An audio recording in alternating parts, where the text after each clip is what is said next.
This is how we do it right here, and we're backstage here at the 360 Showcase in Birmingham town, aka I would definitely say the Well, and we're here just celebrating great gospel music, of gospel music of Black origin. As you know, Affinity Xtra really want to celebrate, music, especially from the UK. What we've been doing for years. You know what I mean? Years, decades. You know what I mean? And I don't think we celebrate it enough, sis. No. But now there's artists. When I was rolling around in the scene in the early 2000s, late 90s, I would bump into an artist called Natalie Phillips at the time. Phillips on the time. I have to make sure she says it. But who had a beautiful voice, and you've made releases over the period of time and whatsoever. But what's been happening, man? And this is a generational thing. This is one we will talk here, because this is a generation of what happened. I talk about my biggest struggle was seeing such talented people in their early 20s, late teens, and not seeing them fulfilled by creative singing potential. And we see our colleagues who don't sing as good, not as creative, really go that further on. Yeah. And not so much what held you back, but almost a case of you released out music. What do you feel that really made it hard for you to do it? Was it the platforms? Was it and what's it? Sorry guys, we're going straight into this because we have a kindred spirit, so we can roll like this. But what really come out for you? There were so many things. There's so many issues. I don't think you can ever put it down to one thing. Yeah. If you can put it down to one thing, then you weren't really trying hard enough. Do you know what I mean? Yeah, cool. But yeah, I think it was a lot of things. Okay, let's go back to the early 2000s. That's when I did my first EP. I'd done some things before then, but that was the first time I went, I'm here, people. And things were very different then. So we had no internet. We didn't, as much as we don't really have a gospel industry as such now, infrastructure, it was even worse back then. So we were just working off of who knows who's putting on a concert, who's doing this, and just kind of supporting. I suppose maybe the support was a little bit better then. Okay. Because in the way that a church would put on a concert and you would have different people from different places come in and be there, and actually the crowd would be there. Yeah. You put on a concert now and you find it hard to fill it. So you don't get that opportunity to see different acts and whatever up and down the country. Whereas I think you did more. There were more choirs back then. Yeah. So even just having a concert with two choirs, you're half filled the venue already. In them days, when you have four choirs, you know the venue will get packed. This is it. But then the fun part was who was going to be first, who's going to be last. Well, this is it. This was the drama, right? I'm headlining. No, well, actually, we come from Birmingham or we come from London, and depending on where it was as well. Did you ever get? You remember the dub plate dramas where somebody would sing a song that you're meant to be singing? That was a choir. No, that was peak, guys. This is why you need to do your own songs. But then you make the decision: do I still sing it? Because my version's slightly different. I can do it better. Yeah. And the Holy Spirit will come. Yeah. No. But jokes aside, it was like a kind of friendly and unfriendly competition. It kind of made you kind of up your game. It pushed you. Whereas now you don't really have that push. Now that excellence, and I think that I have to salute. My wife's she does singing and. She's a singer, and we took for privilege the ability that we have, that we had for singing. It was just dime a dozen, it was really, and we didn't, and then now we see the singing, and what made the singing was the things that we didn't like. Actually, we didn't like being told to do certain things by choir directors. You know what I'm saying? We always used to cuss afterwards. That choir director's wicked. Yeah. But we don't realise that choir director pushed us to the next level. You know what I'm saying? You had a certain discipline being in a choir as well, right? Yeah, too. So, and then you had a friendly competition between the sections too. Yeah. Us sopranos or us altos or the tenors, man. I can do all three. Do you know what I mean? That kind of a thing. So it's we don't have that bubble. We don't have that. The choirs are there, great, Yeah. but the choirs before was part of the church community. Yeah. You know what I'm saying? You know what I mean? And that's from now gospel choirs of almost like community Praise and worship teams. Yeah, yeah. It was, wow, that's in church. Outside the church, they do some great choirs there, which are more community stuff. Yeah. I think, are you really raising up the whole thing with praise and I worship? did. I went there. Because she's using this she's using me now to get out about praise and worship. Now, in the late 90s, going into 2000, I don't know if you remember groups like Remission. They did, Yes. yeah, I'm saying, and stuff like that. So they was doing a sound, and you had Noel Robinson doing his thing as well.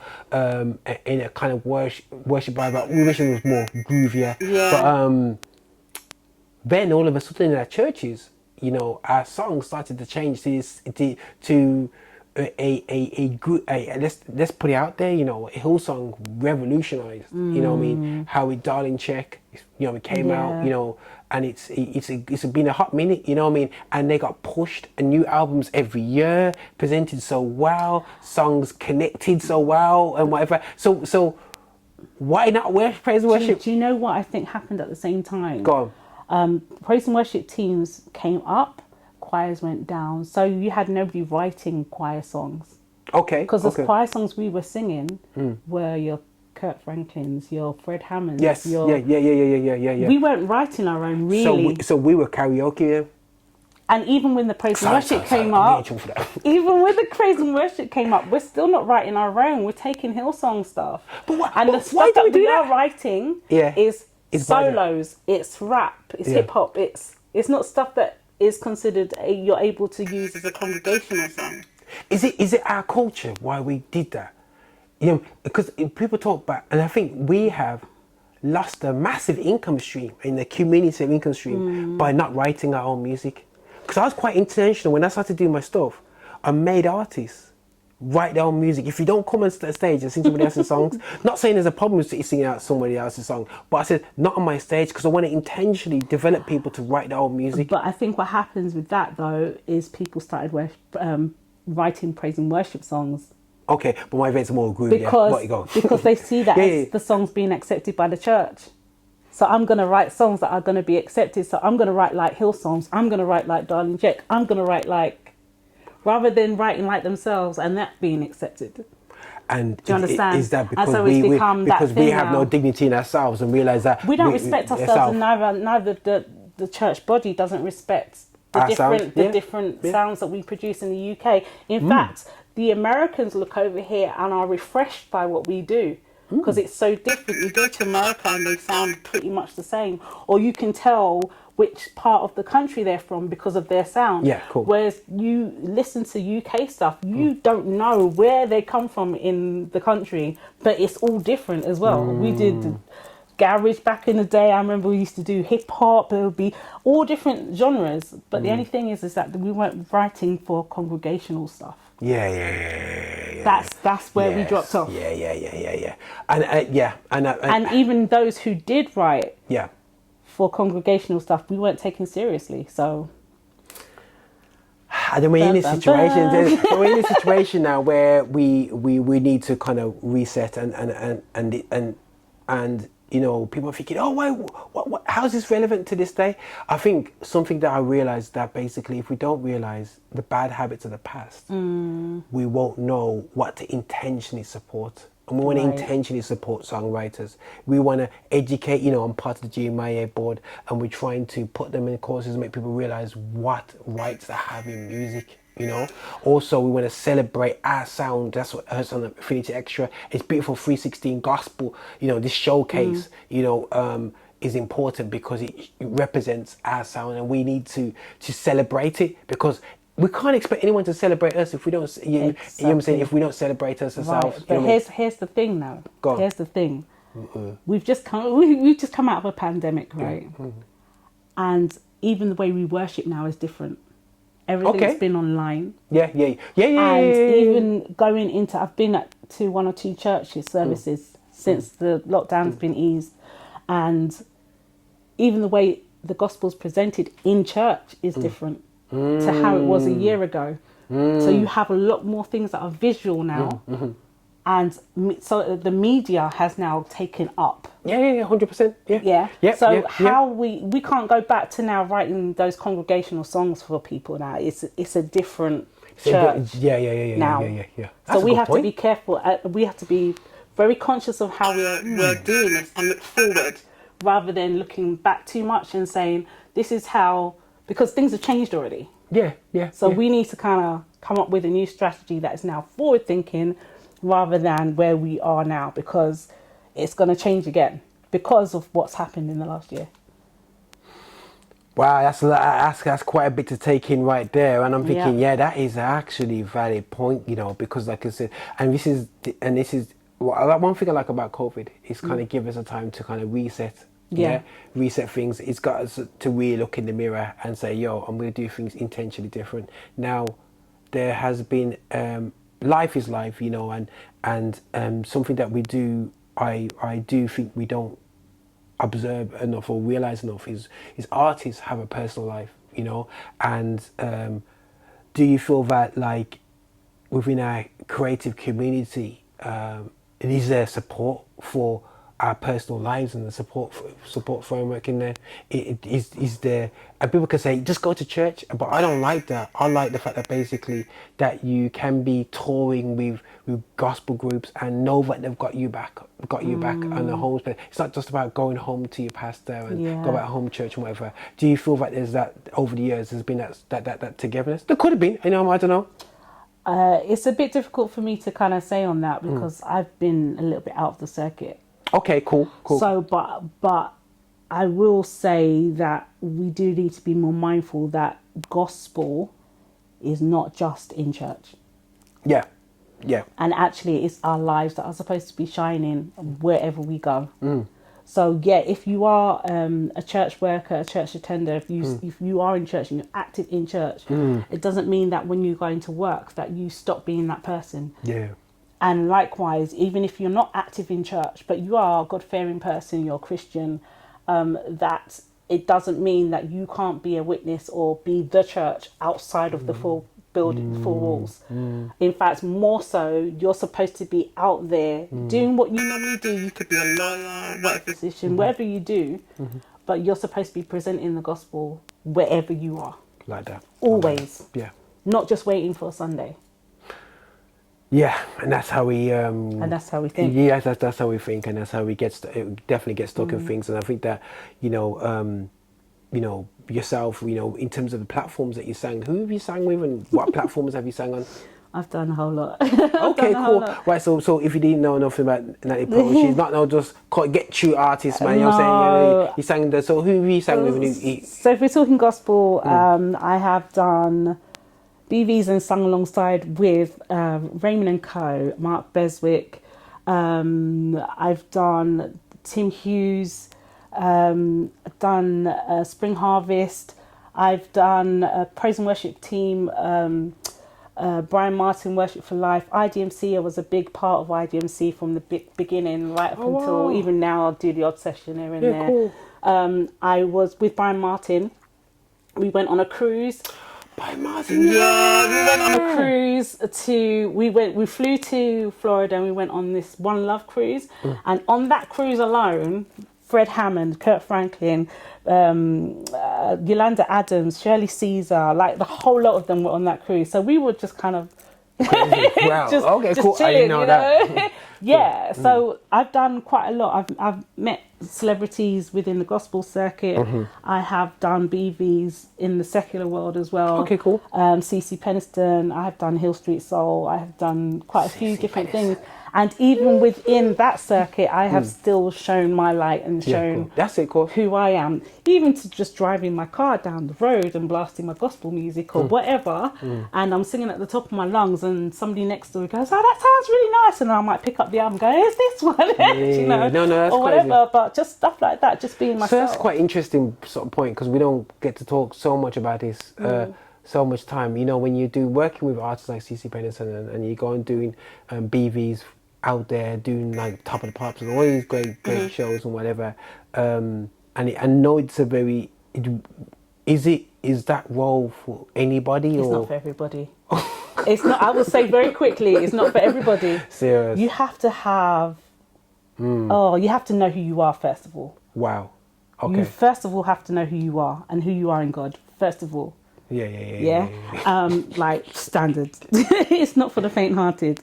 Plus, I just remember there was one incident that happened, and I was singing with Hill Street Soul, and there was one of the songs that she was singing on her set, and I just felt really uncomfortable about doing it. And just at that point in my life, I might have been okay with it now because of what I've been through in my life, but at that time, I was uncomfortable singing this particular song.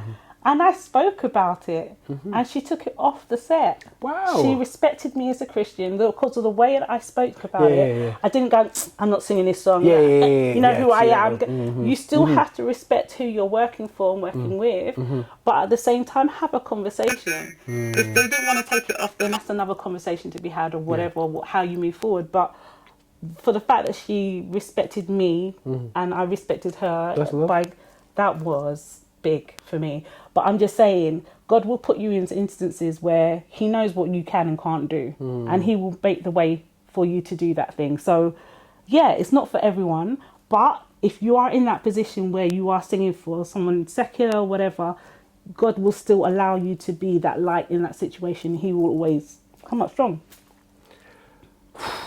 It's a lot. Yeah. It's a lot. Yo, guys, sorry, I haven't spoke to Natalie for a minute still, yeah? So you can, you know, we're gonna be careful of time right about here because we'll be here for another hour. But no, it's just that's powerful. And I think one concern I do have is when we were younger, we would actually do the gospel circuit before we go to that next stage of doing sessioning outside the gospel circuit. But I feel now kids are going straight to the session world and not really developing their own voice and sound, and being caught up in a very dark world ultimately, you know. And then they bring it back in the church. Yeah. Because they've seen that's how it's done. They look at the people who've gone before, which is us. They just see the tail end of the success. Yeah. They haven't seen what we did to graft to get there. Yeah. So they think, that's what you do. And then they just do what they've seen us do. We haven't told them, actually, you know, there's a journey to this. Crazy.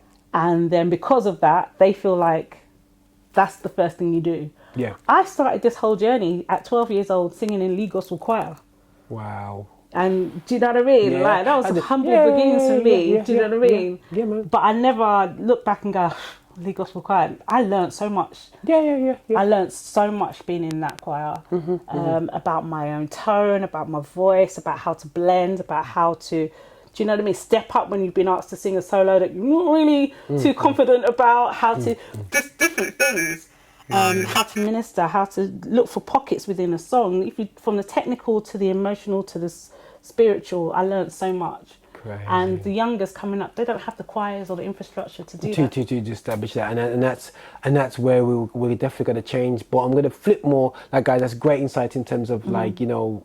So guys, so when you go, who's Natalie Pearl? Where she sang? Oh, shh. Yeah, no, girl, go sing, man. Now, flipping back now, what's next? What's next production wise? You know what I'm saying? So just want to make sure you got an EP and you got an album out. Yeah. So I've got an EP out that was in 2003 called All the Praise. Okay, cool. That's so old school. I look at the front of the picture, I'm like, oh, that's what we're doing. And then I did an album in 2013. There was like 19 tracks on there, and that was the best that I could do at the time. And again, I'm looking back, I'm like, could have done better, and I'm always striving to do better. I did a few things, collaborations in between that as well. And since the album, I did take a break. I stopped singing completely because of life and certain situations.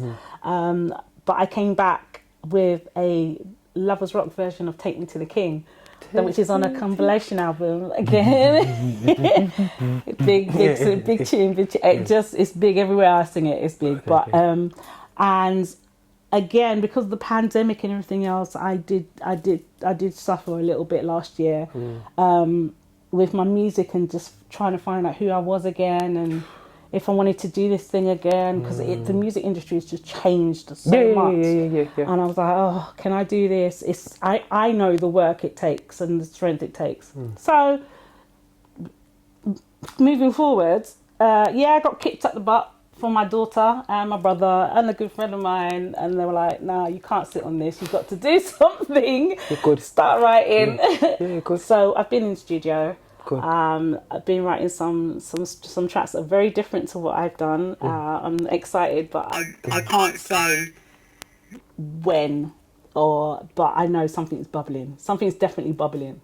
So I'm excited about it. Okay, so guys, so I'm gonna be on Natalie's case right about now. Make sure that this comes. No, do it in the right time. Season it good.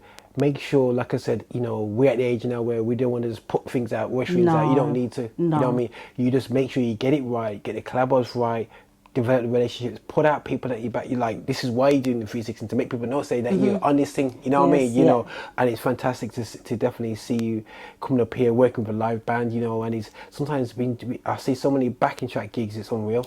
I can't stand backing tracks. I'm sorry. Kudos to the producers that provide the backing tracks. I can't. Because every time I sing a song, I sing it differently. So why am I singing to a backing track that's just rigid? They can't just go They can't just go. Right, otherwise, I'll end up singing a cappella. You can't do that. Yo, backing track. Yo, reload that part. Oh, sugar, I can't do that part. Exactly. But musicians it's going. Yeah. Cause especially I remember touring with my missus and we was doing a lot of times we had pub gigs. And I've done that. Yeah, we're pub gigs there. They're and you brilliant. go in clubs, and you go there, and the feeling, the vibe of them slow tracks that you're doing, Yeah. And then you just want to go. You just want to do that. You want to loop it again, Yeah. Next minute, the song's taking 15 minutes, you know what I mean? That's a proper gig, though. Yeah. Do you know what I mean? None of this, 2 minutes. There was one pub gig I did. I'll tell you a very quick, very funny story. And I was singing gospel in this pub, and obviously it's a pub, and there was a guy who got quite drunk, but he was feeling the music. So something was, I believe God was ministering to him. Okay, go. But he came up to me and he was like, "You're effing amazing, you are." We know what he said, and we know what he meant. not saying with it. We know what his heart meant. You know what I'm saying? He was the spirit touched him, and the truth came out. We're not ready for this in church. We're not ready for this. Yeah. We're not ready for the world and how they express themselves. We need to be ready. Because I wasn't ready. Listen, he was like, I wasn't ready that day. you know what I'm saying? But no, that. Yeah. We've been to festivals and it's like you got drunk and people, really, and they're so amazed by the music. And the power of what we do. You know what I'm saying? So definitely, like I said, guys, watch out for Natalie Pearl. Now, quick question: is any music on digital platforms like Spotify? Now, you'd have to look under Natalie Phillips. Because I've changed my name. I'm in the middle of changing my name, people. Yeah, cool. Long story, but short is that Pearl is my middle name, and it will always be my middle name. Beautiful. So read between the lines what you will. Cool. So look for Natalie Phillips. It's on. I've got videos on YouTube. I'm on Amazon, iTunes, the lot. So cool, brilliant. I thought you were gonna say, nah, really, because what's happened. A lot of times is like the music that we released in the my EP's not on there. Oh, okay, because it's that far back. And yeah. And that's because you're gonna go put it out on digital. That's the real reason why it's not out. It nothing to do with non-digital. She could have pressed the button, but she didn't. You know what I'm saying? She's like, trust me, my missus. I keep on saying my missus, but because the same generation, they don't know what it is. That 99 product don't seem to be. Because we did the best we could with what we had. You know? We didn't have much. Amen to that. But now, again, thanks for the time and the chat. Thanks for coming to Birmingham. Thanks for being here. The 316 showcase. I'm backstage. Roger Moore here from Affinity Xtra, and we're here just celebrating backstage kind of vibe. And we're hopefully going to be touching base with some of the artists backstage, having a good chat with them. Because I feel like sometimes we come and do gigs, and we just need to be a lot more smarter and clever about how we communicate and how we get information out there. You know what I mean? So definitely, since I just enjoyed. It's been great. Chat. It's nice seeing you. Yeah, man. It's been a minute still, yeah? All right, cool. Listen, blessings, guys. This is Roger here on Affinity Xtra here at GL. It's out. GL, not GL. It's a GL. Huh?